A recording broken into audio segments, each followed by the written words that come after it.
නමෝ තස්ස භගවතු අරහතු සම්මා සම්බුද්දස්ස.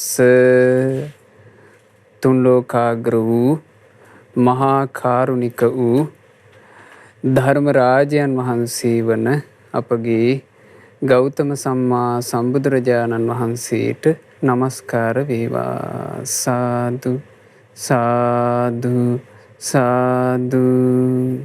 මේ ලක්දිරණට අනුබුදුරයන් වහන්සේ වූ අපගේ ආදී ගුරු දේවෝත්තම මිහිඳු මහරහතන් වහන්සේට නමස්කාර වේවා. සාදු සාදු සාදු. මාගේ ගුරු දේවෝත්තම පරම පූජනීය පින්වත් ලොකු ස්වාමීන් වහන්සේට ගෞරවාදර වන්දනාව වේවා. සාදු සාදු සාදු. ශ්‍රද්ධාවන්ත වාසනාවන්ත පින්වතුනේ, අද දවසේ මේ ආරම්භ වෙන්නේ සිංහලයාට හමු වූ නිධානය නමින් උතුම් දේශනා මාලාවක්. අද ආරම්භක දේශනාවේ දායකත්වයේ දරනු ලබන්නේ 2020 මැයි මාසයේ 29 වන දින මිය පරලොවයන්ට යෙදුණු මීට වසරකට පෙර මියගිය ජනාධිපති නීතිඥ පින්වත් NRM දලුවත්ත ස්වාමි පුරුෂයාට පියාණන්ට පින්පෙත් අනුමෝදනා කරන අදහසින් ඒ පවුලේ දරුවන් ඇතුළු පින්වත් පිරිස විසිනුයි අද දේශනාවට විකාශන දායකත්වයන් එකතු කරනු ලබන්නේ. සිංහලයාට හමු වූ නිධානය. සිංහලයාට හමු වූ නිධානය ගැන ඉගෙන ගන්නකොට පින්වතුනේ, පළමු කොට අපි දැනගන්න ඕන සිංහලයා කියලා කියන්නේ කවුද? සිංහලයා කියන්නේ කාහටද? සිංහලයා කියන්නේ කාහටද කියන කාරණේ අපගේ උරුමය ගැන කියවෙන මහාවංශය කියන උතුම් ග්‍රන්ථ රත්නයේ මේ විදිහට සඳහන් වෙනවා. සීහ බාහු නරින්දෝසෝ සීහ මා දින්නවා ඉති සීහලෝ තේන සම්බන්ධා ඒතේ සබ්බේපි සීහලා.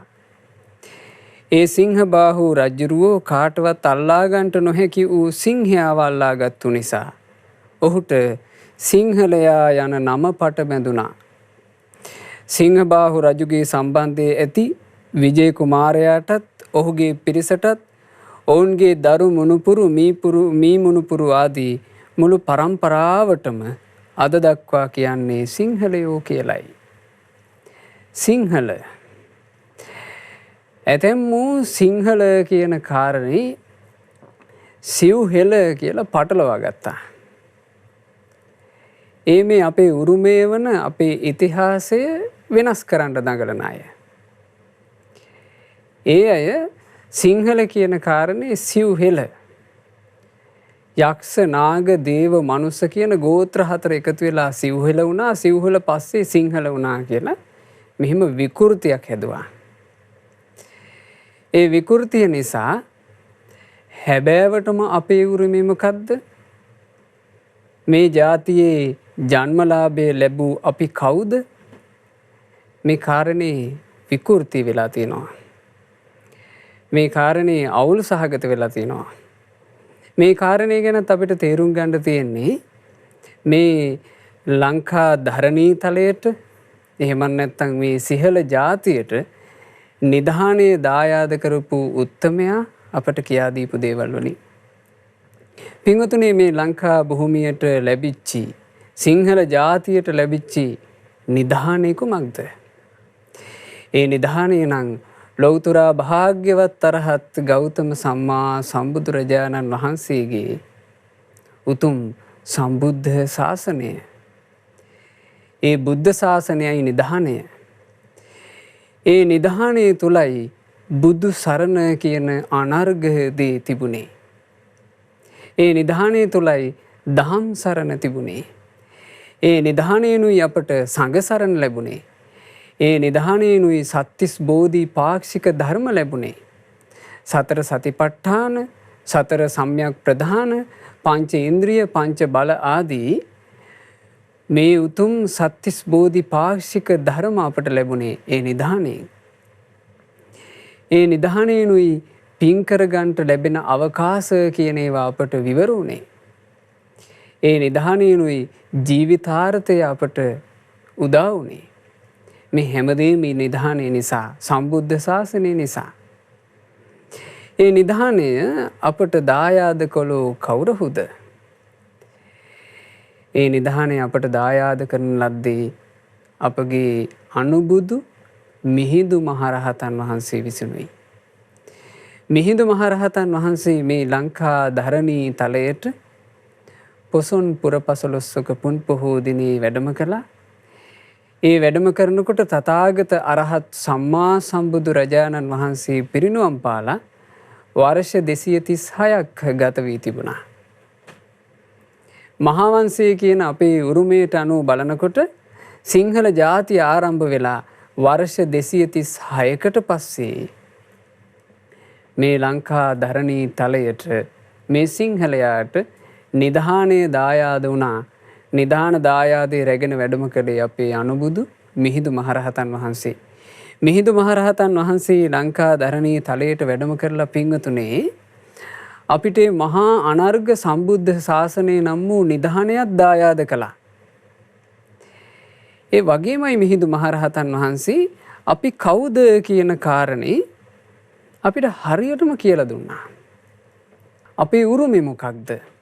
අපි කවුද? අපේ ඉතිහාසය මොන වගේ එකක්ද? මේ සියල්ල ඉතා පැහැදිලිව කියා දුන්නේ අපේ අනුබුදු මිහිඳු මහරහතන් වහන්සේ. මිහිඳු මහරහතන් වහන්සේ මේ කාරණාව කියා දෙනකොට අපේ ඒ අතීත සිංහල මුතුන් මිත්තු ඒ කරුණු ඊටාම පහන් සිතින් ආදරයෙන් වැළඳ ගත්තා. නමුත් වර්තමානයේ වෙනකොට අපිට පේනවා ඒ ඉතිහාසය ගැන අපේම ඉතිහාසය ගැන ගරහන කාණ්ඩයක් හැදෙනවා මිසක් අපේම ඉතිහාසය විවේචනය කරන කාණ්ඩයක් හැදෙනවා මිසක් උගත්තුය කියාගෙන මාධ්‍ය ආදියට ගිහිල්ලා තමන්ගේම ඉතිහාසය ඒ ඉතිහාසයේ තියෙන දොස් කතා කිරීම මේ වගේ ඉතිහාසයට පහරන පිරිසක් පේනවා මිසක් ඉතිහාසය ගැන අභිමානයෙන් කතා කරන පිරිසක් ලෙහෙසියෙන් දැක ගන්නට නොලැබේ. අභාග්‍යයක්. ඉතිහාසය කියලා කියන්නේ පින්වතුනේ යම් ජාතියක කොඳු නාරටිය. ජාතියක් පවතින්නේ ඉතිහාසය කියන පදනම මත. ඒ ඉතිහාස පදනම ඒ ජාතියේම අය හැලුවට ලක් කරනවා නම් ඒ ඉතිහාස පදනම ඒ ජාතියේ අයම හෙලා දැකලා කල්පනා කරනවා නම් කෙසේනම් ජාතියක් අභිමානවත්ව පවතින්නද? මේ කාරණේ ගැන කතා කරනකොට පින්වතුනි අපට හමු වුණා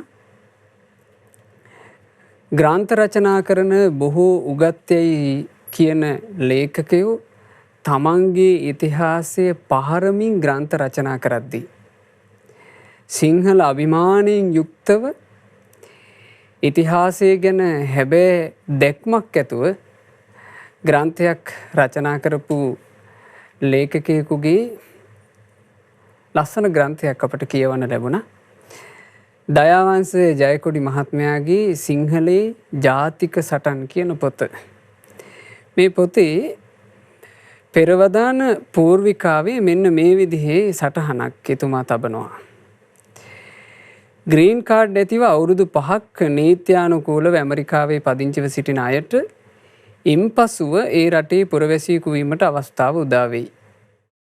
සියලු අවශ්‍ය කටයුතුද නිමා වීමෙන් පසු සම්පූර්ණ පරීක්ෂණයකට මේ සඳහා ඉදිරිපත් විය යුතුය. එහිදී ඔවුන් පරීක්ෂා කර බලන්නේ පුද්ගලයාගේ ඉංග්‍රීසි දැනුම, උගත්කම හා රටට කළ හැකි සේවය පිළිබඳවය. ඒ සියලු කරුණු වලටත් වඩා ඔවුන් විශේෂයෙන් උනන්දු වන්නේ ඇමරිකානු ඉතිහාසය පිළිබඳව එම පුද්ගලයාගේ දැනුම ගැනය. මෙතුමා මේ සටහන් කරන්නේ ඇමරිකාවේ සිදුවීමක්. සම්මුඛ පරීක්ෂණයකට මාස කිහිපයකට පෙර සෑම කෙනෙකුටම ඇමරිකානු ඉතිහාසය පිළිබඳව අගනා පොතක් ලැබෙයි. ඔවුන් එය කියවා සියලු කරුණු අවබෝධ කරගත යුතු වෙයි. මගේ ඥාති සොහොයුරෙක්ද මෙම සම්මුඛ පරීක්ෂණයට ඉදිරිපත් විය. ඔහු එහි විශ්වවිද්‍යාලයක මහාචාර්යවරයෙකුද විය. සියලු පරීක්ෂණවලින් සමත් වුවද ඉතිහාස පොත කියවා නොතිබූ බැවින් ඔහු ඉන් අසමත් විය.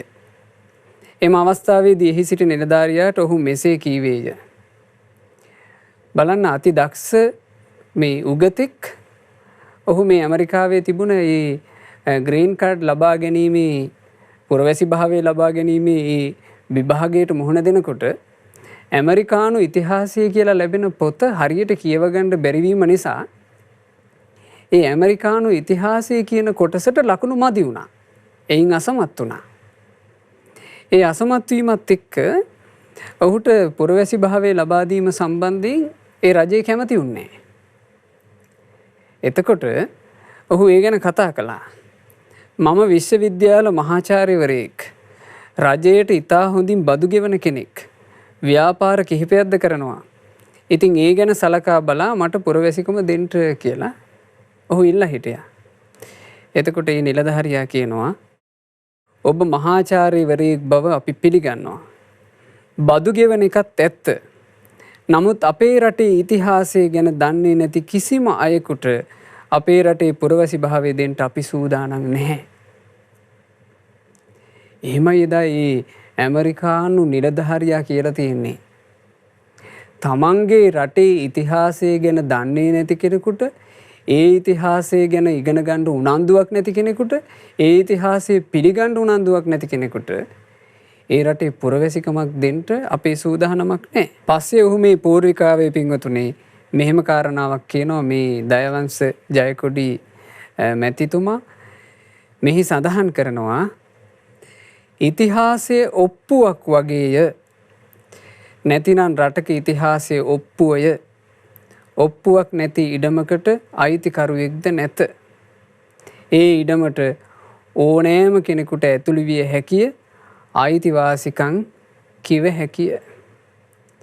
රටක ඉතිහාසය කියලා කියන්නේ ඔප්පුවක් වගේ. රටේ ඉතිහාසය කෙනෙක් දන්නේ නැත්තම් තමන්ගේ ඔප්පුව තමන් දන්නේ නැහැ වගේ.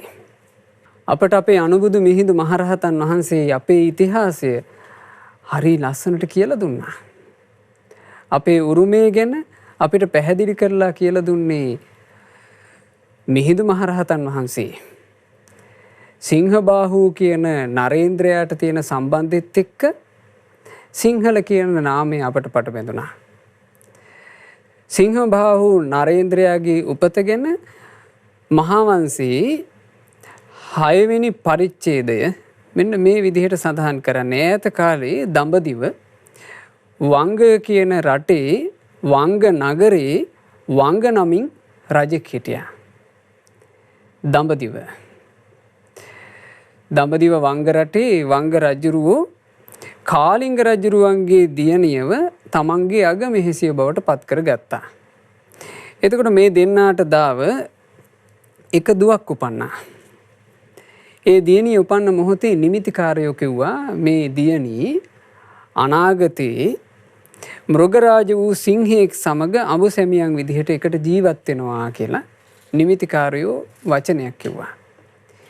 ඒ උපන්න දූගේ නම සුප්පාදේවී. සුප්පාදේවිය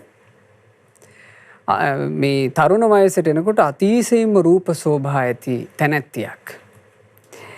රූප ශෝභා වගේමයි ඇය හරිම සරාගී. රාගයෙන් ඇවිස්සුණු ගති ලක්ෂණ වලින් යුක්ත වුණා. ඒ නිසාම වංග රටේ රජුරුවොත් අගමෙහෙසියත් රාජකීය පිරිස හරි ලැජ්ජාවට පත් වෙන කරුණු කාරණා ඇගේ ජීවිතේ දකින්න ලැබුණා. එතකොට රජුරුවෝ ඇතුළු රාජකීය පිරිස ඇව පිළිකුල් කරලා තියෙනවා.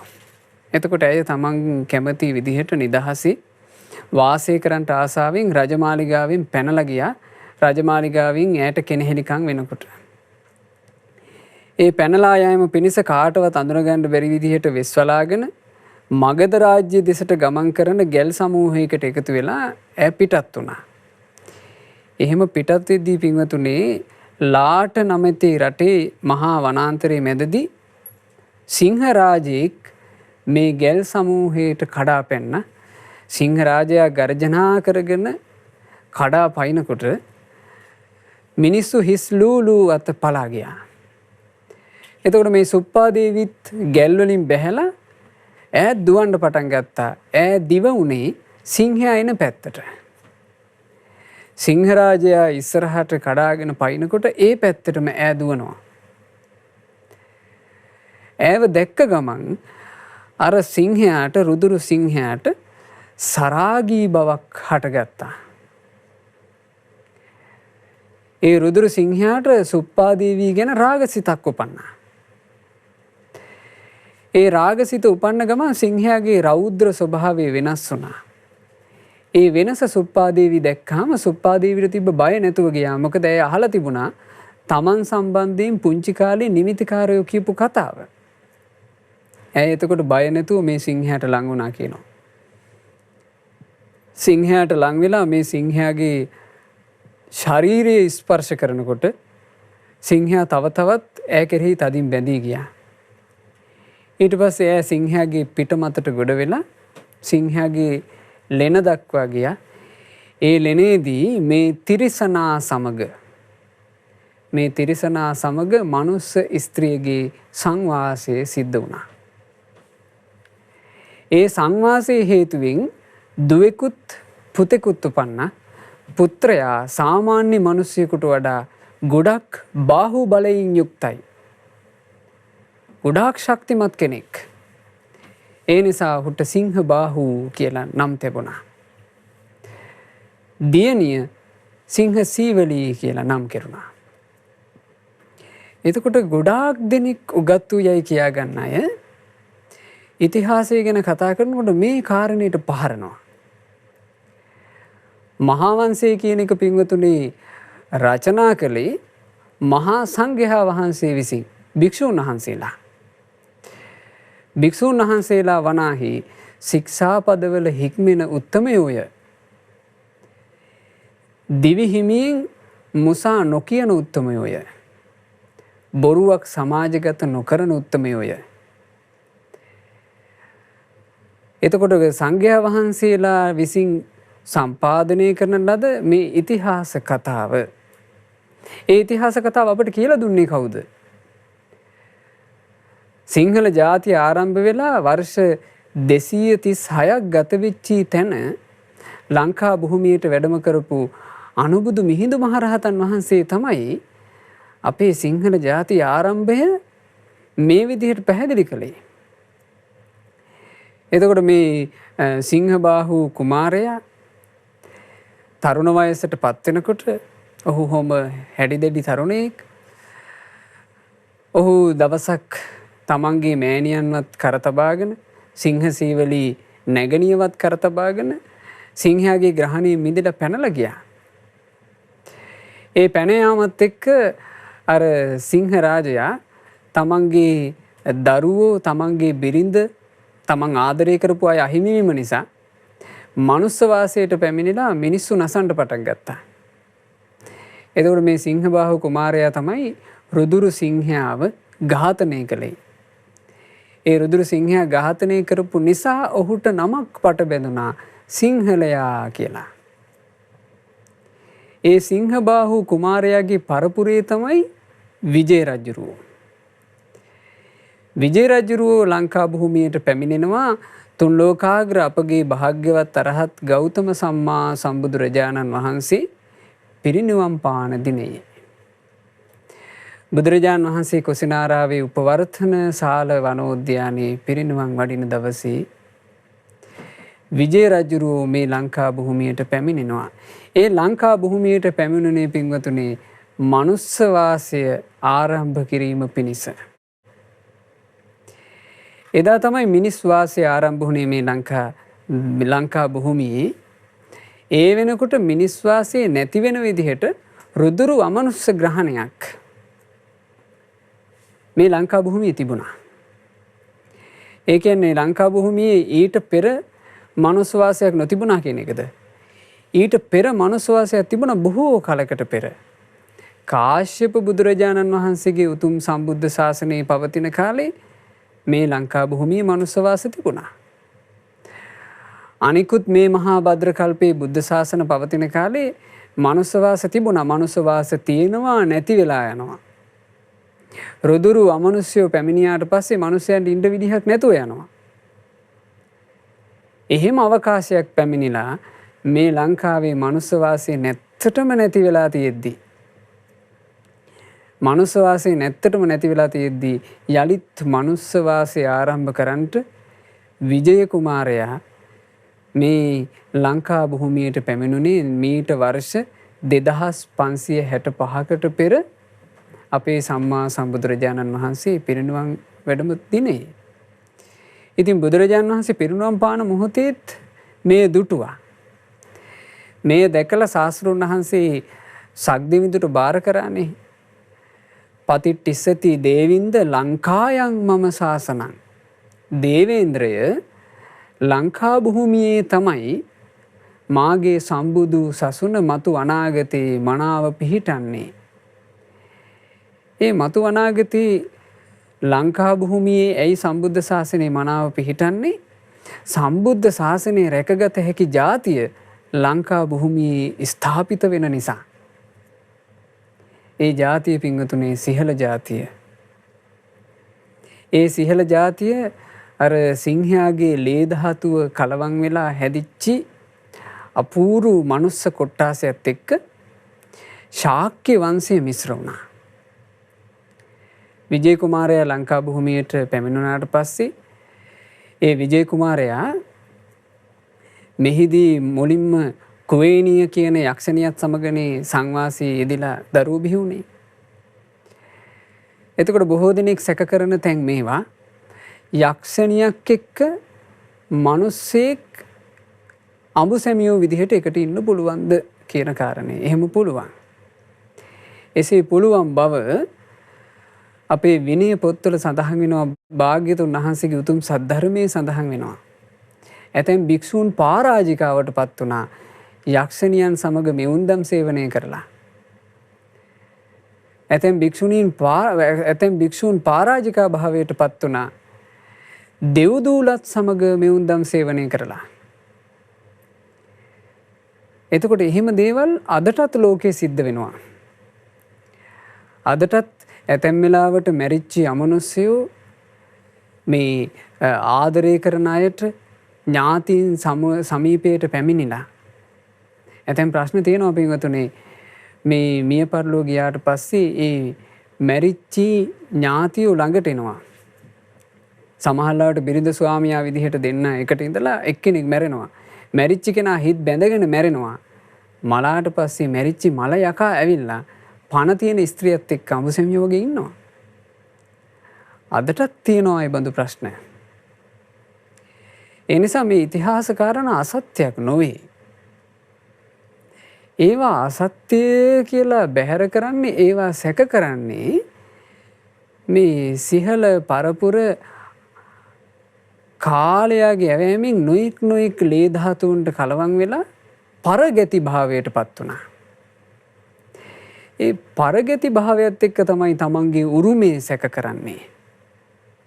තමන්ගේ උරුමේ සැක කරන හීන හිත් හටගත්තේ පරගති භාවය නිසා. මේ සිංහෙක් එක්ක ස්ත්‍රියක් එකතු වුණාය කියන කාරණේ සැක කරනවා. එහෙම පුළුවන්ද මේ ජන්ම ලාභයක් හටගන්නට කියලා. නමුත් බටහිර සුද්ධෝ කියනවා දැන් බටහිර සුද්ධා පරිණාමවාදය කියන එකක් හැදුවනේ.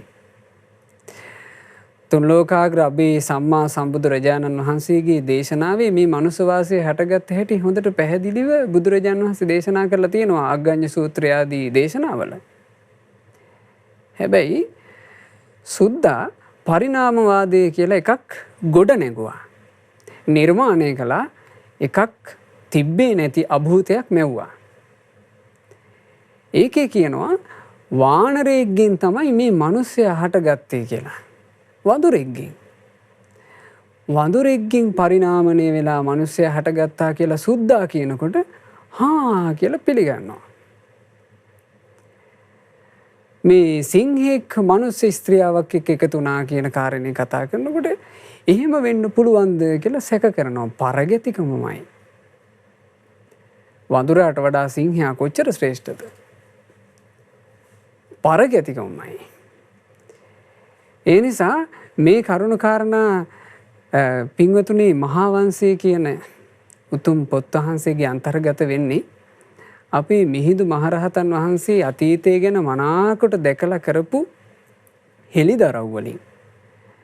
මිහිඳු මහරහතන් වහන්සේ ලංකා භූමියට වැඩම කරලා ශ්‍රී සද්ධර්මයේ දේශනා කරද්දී සිංහල ජාතිය ගැනත් උන්වහන්සේ කරුණු කාරණා පැවසුවා. ඒවා සීහ ලට්ට එහෙම නැත්නම් හෙළ අටුවාවල සඳහන් වෙලා තිබුණා. පරපුරෙන් පරපුරට හෙළ අටුවාව ආරක්ෂා කරගෙන එනකොට ඒ දේවල් අනාගතයට ඉතුරු වුණා. ඒ ඉතිරි වෙච්ච කාරණා මුල් කරගෙන තමයි මහා නාම කියන උතුම් සංඝයා වහන්සේ මහතෙරුන් වහන්සේ මහා වංශය සම්පාදනය කරන ලද්දේ. මහා වංශයට අනුව බලනකොට තේරෙනවා මේ සිංහලයා කියලා කියන්නේ අර සිංහ ලේ ධාතුවත් එක්ක එකතු වෙච්චි. ඒ කියන්නේ සිංහයෙකුගේ ශුක්‍රාණුවක් මනුස්ස කාන්තාවකගේ ඩිම්බයක් එක්ක එකතු වෙලා හැදිච්ච යුක්තාණුව. ඒක මහා ප්‍රබල මනුස්ස වර්ගයක් බිහි කළා. ඒ ප්‍රබල මනුස්ස වර්ගයත් එක්ක මේ ලෝකයේ තිබුණ උතුම් වංශය. ඒ උතුම් වංශය මොකද්ද? ශාක්‍ය වංශය.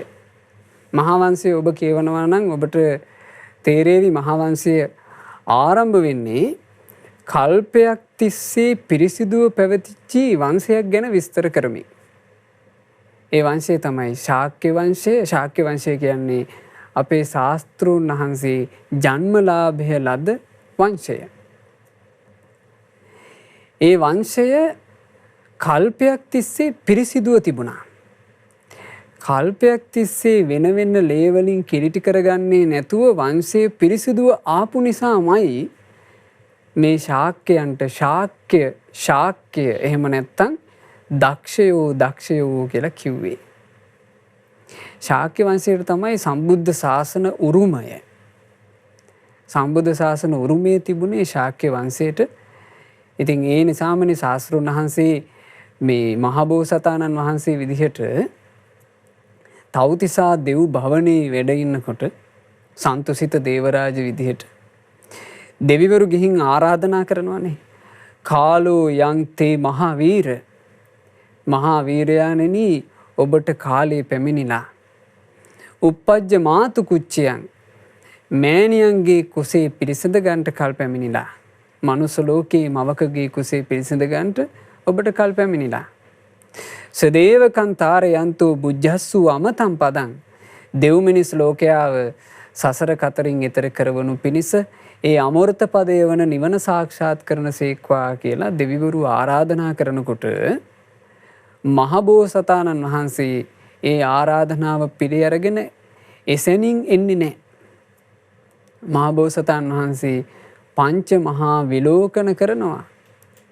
මව බලනවා, දේශය බලනවා, ද්වීපය බලනවා, කුලය බලනවා, වංශය බලනවා. එසේ බලලා යන්නේ. එහෙනම් ස්ථීර අධිෂ්ඨානයක් ඇති දක්ෂකමක් සහිත වංශයක් තියෙන්න ඕන යමක් රැකගන්නට. ආන්ගේ වංශය වුණා ශාක්‍ය වංශය. බද්දකච්චායනා කුමරිය ඇතුළු පසුකාලීනව ලංකා භූමියට සම්බන්ධ වෙච්චි ශාක්‍ය වංශිකයෝ නිසා අර සිංහලේ ධාතුවක් තියෙන මනුස්ස කොට්ටාසෙට ශාක්‍ය වංශිකයොත් එකතු වුණා. එතකොට තමයි පින්වතුනි මේ සිංහලයා කියන අසිරිමත් අභිමානවත් ජාතිය බිහි වුණේ. ඒ සිංහල ජාතිය මේ ලෝකේ හාස්කම් කරපු ජාතියක්. අදට උනත් ගිහින් බලනකොට පේනවා අනුරාධපුර, පොළොන්නරු ඒ ප්‍රදේශවල නටමුත් දකිද්දි පේනවා සිංහලයෝ හාස්කම් කරලා. මනුස්ස අත්වලින් නිර්මාණය කරන්නට පුළුවන්ද කියලා හිතන තරම් හාස්කම් වගේ නිර්මාණ සිංහලයෝ කරලා. ඒ තමයි අපේ උරුමේ. අපේ උරුමේ ගැන අපට කියා දුන්නේ අනුබුදු මිහිඳු මහරහතන් වහන්සේ. මිහිඳු මහරහතන් වහන්සේ කියා දීපු පිළිවෙලටයි උතුම් මහා සඟරුවන මහා වංශය සම්පාදනය කළේ. ඒ නිසා මේ කාරණේ හොඳට පැහැදිලි කරගන්නට පැහැදිලි කරගෙන මේ ඉතිහාසය කියන්නේ ඔප්පුවක් වගේ ඒ ඉතිහාසයට ගරු කරන්නට සිව්හෙලයේ සිංහලයයි කියන කතාව පිංගුතුනේ ඒක අමනුස්ස බලවේග හරහා ආපු වැරදි මතයක්. වැරදි මතයක් තුළ පිහිටලා බොරුවක් තුළ පිහිටලා කවදාවත් ජාතියකට පැවැත්මක් නැහැ. ඒ වැරදි මතය ආපු ගමන් ශාස්ත්‍රූන් වහන්සේට පහර වදිනවා. අපේ අනුබුදු රජාණන් වහන්සේට අපේ මිහිඳු මහරහතන් වහන්සේට පහර වදිනවා. ඒ නිසා කවදාවත් ඔය කටකින් මේ මහා වංශය කියන කතාව විවේචනය කරන්න එපා. ඇයි හේතුව අපගේ ශාස්ත්‍රූන් වහන්සේ තමයි මේ ලංකා භූමිය ධර්ම භාණ්ඩාගාරයක්සේ ධර්මද්වීපයක්සේ ආරක්ෂා වීම පිණිස සියලු කටයුතු සම්පාදනය කරේ. බුදුරජාණන් වහන්සේ ශ්‍රී සම්බෝධිය සාක්ෂාත් කරලා 9 වෙනි මාසයේ භාග්‍යතුන් වහන්සේ ලංකා භූමියට වැඩම කරනවා. ඒ වැඩම කරද්දී ලංකා භූමියේ මනුස්ස වාසයක් නැහැ. මිනිස්සු හිටියානම් තිලෝගුරු සම්මා සම්බුදුරජාණන් වහන්සේ මෙහි සසුන පිහිටවනවා. නමුත් භාග්‍යතුන් වහන්සේ වැඩම කරනකොට මෙහි මනුස්ස වාසයක් නැහැ. මනුස්ස වාසයක් නැති බව දැන දැනත් ඇයි ශාස්ත්‍රූන් වහන්සේ මෙහි වැඩම කළේ? මතු අනාගතේ ධර්මයේ පිහිටන රට ඊට සුදුසු ආකාරයෙන් සකස් කිරීම පිණිස. මනුස්ස වාසය ආරම්භ වෙනකොට ඒ මනුස්ස වාසය ආරම්භ කරන්නට බාධා කරන දරුණු අමනුෂ්‍යයෝ යක්ෂයෝ මෙහි හිටියා. ඒ යක්ෂයන්ව පළවා හරින්නටයි අපගේ බුදුරජාණන් වහන්සේ මේ ලංකා භූමියට පළමු වතාවේ වැඩම කළේ. ඒ බව මහා වංශයේ ඊතා ප්‍රකටව, ඊතා පැහැදිලිව, ඊතා සුන්දර ලෙස ඒ සත්‍ය ඉස්මතු කරවලා තියෙනවා. අපේ ඉතිහාසය.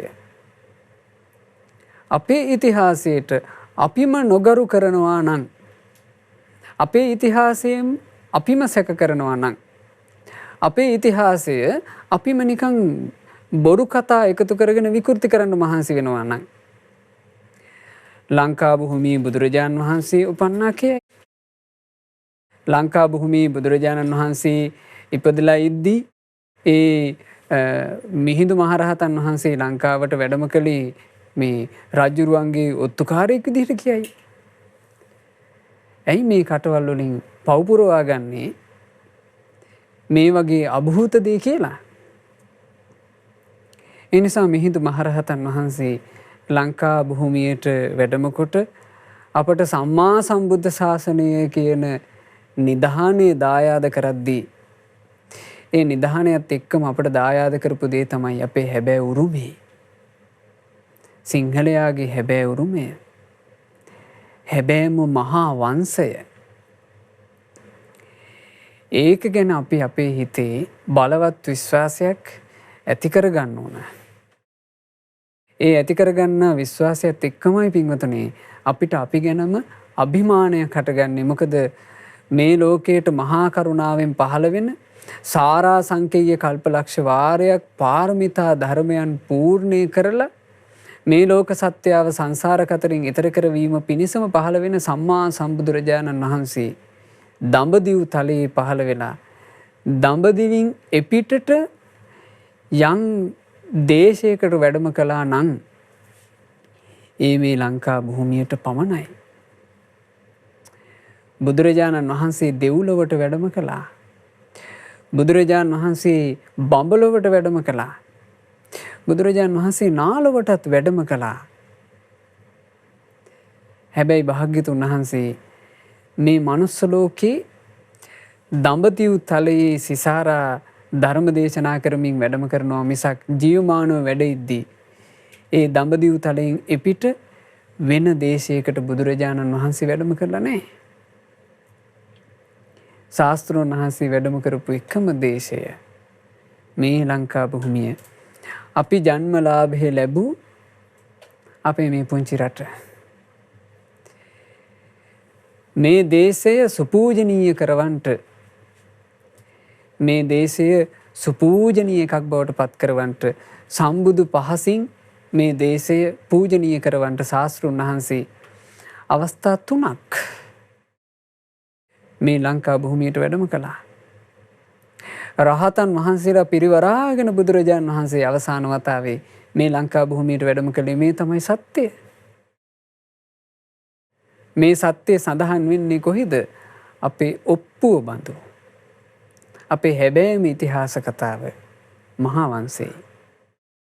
ඒ නිසා ඔබ හැම දෙනා මහා වංශය විශ්වාසයෙන් යුතුව කියවිය යුතුයි. කියවලා මේ සිංහලයා කියන්නේ කවුද? සිංහල ජාතිය කියන්නේ කුමක්ද? අපේ උරුමය කුමක්ද? අපේ ඉතිහාසය කුමක්ද කියලා ඉගෙන ගන්න.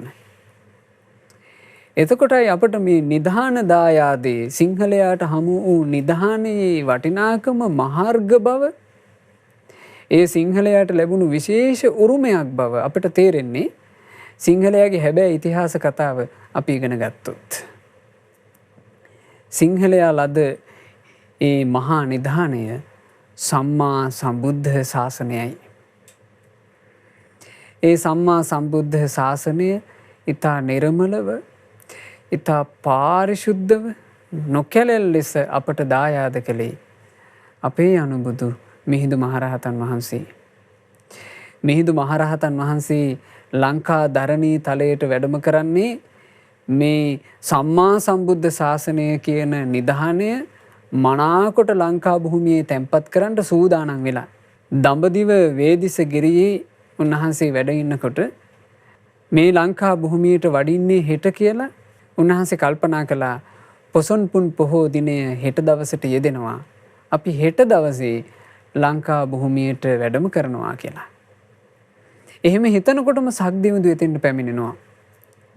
සක්දිවිඳු පැමිණිලා අපේ මිහිඳු මහරහතන් වහන්සේට කියනවා, ස්වාමීනි, ඔබ වහන්සේ ඒ රමණීය භූමිය වූ ලංකා භූමියට වැඩම කරන්නට, ලංකා භූමියේ සම්බුද්ධ ශාසනයේ පිහිටුවන්ට, ස්වාමීනි, අපගේ භාග්‍යතුන් වහන්සේ පිරිනිවන් වඩිනා මොහොතේ බුදුරජාණන් වහන්සේ සිහිපත් කළා.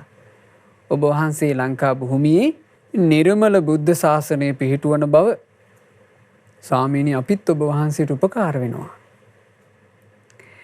දෙවියන්ගේත් උපකාරය සකසාගෙනයි මිහිඳු මහරහතන් වහන්සේ මේ ලංකා භූමියට වැඩම කළේ නිධානය අරගෙන. ඒ වැඩම කරලා පින්වතුනේ මිහිඳු මහරහතන් වහන්සේ මිහින් තලාවේදී මුලින්ම අපට ලබා දුන්නා ඒ නිධාන දායාදය. අපේ දෙවන පෑතිස් රජුරුවෝ ප්‍රධාන 40,000ක් පිරිස එදා ඔය මිහින් තලාවේ උස් හඬින්, මහා හඬින් බුද්ධං සරණං ගච්ඡාමි කියලා බුදුරජාණන් වහන්සේව සරණ ගියා. ධම්මං සරණං ගච්ඡාමි කියලා සද්ධර්මය සරණ ගියා. සංඝං සරණං ගච්ඡාමි කියලා ශ්‍රාවක සංගරුවන සරණ ගියා. දෙවන පෑතිස් රජුරවන්ට එනකන් රාජ වංශය මේ සිංහලයාගේ අතීතයේ දෙස හැරී බලනකොට ඒ රාජ වංශය එක එක මිසිතිටු දේවල් වලින් කිලිටි වෙවි තිබ්බ එකක්. යකුන් යකින්නියොත් එක්ක එකට හිටපු එකක්. යක්කු පුදා තමයි අපේ මුතුන් මිත්තෝ ඉඳලා තියෙන්නේ. යක්කුත් එක්ක ගනුදෙනු කර හිටියේ. මිස දිටුවට බැඳිලා මිස දිටුවට ග්‍රහණය වෙලා හිටියේ. අමනුෂ්‍ය වෙනුවෙන් බලිතොවිල් කර හිටියේ. එහෙම වාසය කරපු සිංහල රාජ වංශයට හැබෑම සරණ, හැබෑම දායාදය අපේ මිහිඳු මහරහතන් වහන්සේ ලබා දුන්නා. දෙවන පෑතිස් රජුරුවෝ ප්‍රධාන 40,000ක් දෙනා එදා බුද්ධං සරණං ගච්ඡාමි, ධම්මං සරණං ගච්ඡාමි, සංඝං සරණං ගච්ඡාමි කියලා බිය රහිත වූ එකම සරණ ගියා. ඒතං කෝ සරණං කේමං, මේ තිසරණේමයි ලෝකේ තියෙන එකම බිය රහිත වූ ෂේම වූ සරණ. ඒතං සරණ මුත්තමං, මේ තිසරණේමයි ලොව තිබෙන උතුම්ම සරණ. ඒතං සරණ මාගම්ම සබ්බ දුක්ඛා පමුච්චති. මේ තිසරණේ තුලට පැමිණෙන කෙනාටමයි දුකින් නිදහස් වෙන්න අවකාශ ලැබෙන්නේ. එදා පටන් සිංහලයෝ දුකින් නිදහස් වීමේ අවකාශය ලැබුවා. මේ තමයි නිධානයේ මහිමය. දුකින් නිදහස් වීමේ වාසනාව ලැබුවා සිංහලයෝ. සිංහලයෝ සුගති ගමන පටන් ගත්තා. මිහිඳු මහරහතන් වහන්සේ නිසා. ඒ නිසා මේ පොසොන් සමය අපේ අනුබුදු මිහිඳු මහරහතන් වහන්සේ ලංකා භූමියට ඒ සදහම් අමාව දහම් සංදේශය දායාද කරපු පින්බර පොසොන් පුන් පොහෝ දිනේ යෙදෙන පොසොන් සමය. මේ පොසොන් සමය නිසාමයි පින්වතුනේ අපි මේ විදිහේ දේශනා මාලාවක් ආරම්භ කළේ. අපි කවුද කියලා අපිටම සිහිපත් කරවගන්නට. නැත්තම් අභිමානය එන්න හැලු වේගෙන යනවා. බොරුවට නිකන් මේ අපි යක්කු බොලව් කියලා වචන හදාගත්තා කියලා අභිමානයක් හැදෙන්නේ. අභිමානය හැදෙන්නේ ඉතිහාසය ගැන හරියට දැන ගැනීමෙන්. අභිමානය හැදෙන්නේ ඉතිහාසයට පහරන්නේ නැතුව ඉතිහාසයේ විශ්වාස කිරීමෙන්. කන පතේ පහරන අය වගේ තමන්ගේ ඉතිහාසයට තමන් පහරනවා නම් කෙසේ දියුණුවක් කරා යන්නටද? ඒ නිසා අපිට අපේ ඉතිහාසය අපේ උරුමය දායාද කළ. අපට සම්මා සම්බුද්ධ ශාසනය නම් වූ මහා නිධානය දායාද කළ අනුබුදු මිහිඳු මහරහතන් වහන්සේට නමස්කාර වේවා. යෝ සත්තු කප්පෝ කල්යාණ මිත්තෝ මහාඥානී ජිනත්‍රජෝ සෝලංකාදීප මාගම්ම ජෝතයි බුද්ධ ශාසනං තං විතරාගං ලංකාදීපප්පසාදකං වන්දාමි පරිනිබ්බුත මහා මහින්දං උතුම් සම්බුදු පුත්රුවන වූ අපට අනුබුදුරුවන බඳු මහානුවනැති කලන මිත්නු යම් මහරහත් නුතුමෙක් දඹදිවින් මෙහි වැඩම කොට බුදු සසුන බැබල වූවේද මුළුලක් දිවම පැහැදුණු විතරාගිව පිරිනිවන් වැඩි අපගේ මිහිඳු මුනිදුට වඳිමි මම සාදරයෙන්. සාදු සාදු සාදු. රැස් කළා වූ සියලුම පුණ්‍ය ධර්මයෝ අපි අනුමෝදන් කරමු. සියලු දෙවිවරුන්ට, සක් දෙවිඳුන්, සතරවරන් දෙවිවරුන්, සෙම්පති දෙවිවරුන් ප්‍රධාන සියලු දෙවියෝ සතුටු සිත් උපදවාගෙන පින් අනුමෝදන් වෙත්වා. ලංකා භූමිය සුරකින ශ්‍රීමත් සුමන සමන් දෙව් රජු ප්‍රධාන සියලු දෙවියෝ සතුටින් පින් අනුමෝදන් වෙත්වා. අපගේ ඉෂ්ඨකාමී හිතකාමී දෙවිවරු පින් අනුමෝදන් වෙලා දෙවියෝ දිව්‍ය සැපයෙන් වැඩෙත්වා. ඒ දෙවියෝ අපව ආරක්ෂා කරත්වා. සාදු සාදු සාදු. මාගේ ගුරු දේවෝත්තම පරම පූජනීය පින්වත් ලොකු ස්වාමීන් වහන්සේට පින් අනුමෝදන්ව නිදුක් නිරෝග සුව සැලසේවා. දීර්ඝායුෂ සම්පatti සැලසේවා.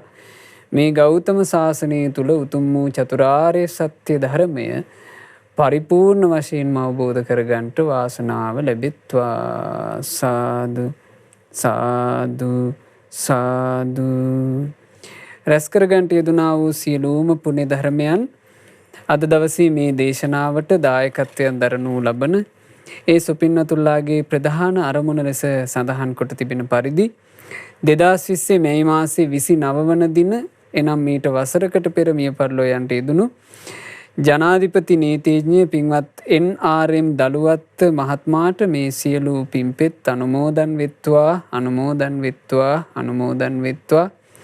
ඒ මිය පරලෝ ගියා වූ ආදරණීය ස්වාමි පුරුෂයාට ආදරණීය පියාණන්ට මේ සියලු පින්පෙත් අනුමෝදන්ව ඒ වගේම අද දායකත්වයේ දරන පින්වත් හැම දෙනාගේ නමින් මියගිය සියලු ඥාතීන්ට පින් අනුමෝදන්ව ඥාතීන්ගේ පරලෝ ජීවිත ඒකාන්ත වශයෙන් සැපයට පත්වෙත්වා මේ දුක්ඛිත වූ සංසාර ගමනින් අපගේ ඥාතීන් නිදහස් වෙත්වා කියන අදහසින් පින් අනුමෝදනා සිදු කරන්න. සුජීවත්ව සිටින පින්වත් ජානකී දළුවත් මෑණියන්ට පින් අනුමෝදන්ව මෑණියන් නිදුක් වෙත්වා නිරෝග වෙත්වා සුවපත් වෙත්වා දීර්ඝායුෂ සම්පත් ලබත්වා මෑණියන්ට ගෞතම සාසනයේ ධර්ම අවබෝධ කරන්ට වාසනාව ලැබෙත්වා කියලා අපි සිත ප්‍රාර්ථනා කරනවා. අද දායකත්වයේ දරනු ලබන්නේ මිය පරලෝ යන්ට යෙදුණා වූ NRM දළුවත් මහත්මයාගේ ආදරණීය බිරිඳ ජානකී දළුවත් මහත්මිය ඒ වගේම දුවදරු පිරිස විසින් ඒ පින්වත් හැම දිනාට මේ සියලු පින් අනුමෝදන් වෙත්වා. සුපින්වත් ඔබ හැම දිනාටත් පින් අනුමෝදන්ව ශ්‍රද්ධා රූපවාහිනී කාර්ය මණ්ඩලයේ සියලු දෙනාටත් පින් අනුමෝදන්ව සියලු දෙනා නිදුක් වෙත්වා නිරෝග වෙත්වා දීර්ඝායුෂ සම්පatti ලබත්වා කරන කියන රැකී ආරක්ෂා ආදී කටයුතු සියල්ලම සමෘද්ධිමත් වෙත්වා දරුවන්ගේ අධ්‍යාපන කටයුතු ආදියත් ਸਰව ප්‍රකාරයෙන් සාර්ථක වෙත්වා හැම දිනාට සුවසේ පින්පුරාගෙන දහමේ හැසිරලා චතුරාර්ය සත්‍ය ධර්මය අවබෝධ කරගන්නට වාසනාව ලැබෙත්වා. ඔබ හැම දිනාටම තෙරුවන් සරණයි. නමෝ බුද්ධාය. මෙවැනි වටිනා ධර්ම දේශනා ශ්‍රවණය කිරීමට ශ්‍රද්ධා ඩේලි YouTube චැනලය සබ්ස්ක්‍රයිබ් කරන්න.